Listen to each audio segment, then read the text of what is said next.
రమేష్ అనే పేరు పెట్టుకున్నారా? రమేష్ అనే పేరు జీవితకాలం మీరు కష్టపడినంత కష్టమంతా కూడా ఎదుటివాడికి సాక్రిఫైస్ చేయడమే.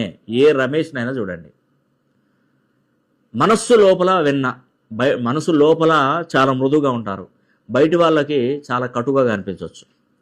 రమేష్ ఎప్పుడైనా కూడా ఉన్నది ఉన్నట్టుగానే మాట్లాడతారు. మనసులో ఒకటి పెట్టడం బయటకు ఒకటి పెట్టడం ఉండదు.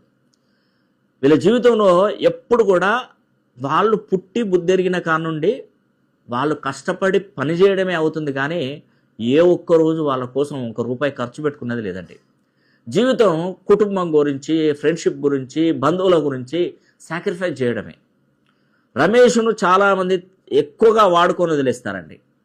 లైఫ్లో చాలా వరకు కష్టపడిన వాళ్ళ కష్టాలన్నీ కూడా అందరూ వాడుకొని వదిలేస్తారు, కానీ తీరా టైంకి వస్తే వాళ్ళకి ఏదైనా కష్టం వచ్చినప్పుడు ఏ ఒక్కరూ ముందుకు రారండి. అసలు దీనికి ప్రాబ్లం ఏందో తెలుసా? రమేష్కు ఉన్నటువంటి పేరులో ఉన్నటువంటి సంఖ్యాబలమే దీనికి ప్రధాన కారణం. ఆ సంఖ్యాబలం అనేది వాళ్ళ డేట్ ఆఫ్ బర్త్కి, డెస్టినీ నంబర్కి, రాశి నక్షత్ర లగ్నానికి వారి పేరు మినిమం 270 డిగ్రీస్లో ఉండగలిగితే, రమేష్ పేరులో మనం సంఖ్యాబలం పెంచగలిగితే రమేష్ ఖచ్చితంగా రారాజు అవుతాడు. ప్రపంచాన్ని జయించే శక్తి రమేష్లో ఉంటుంది.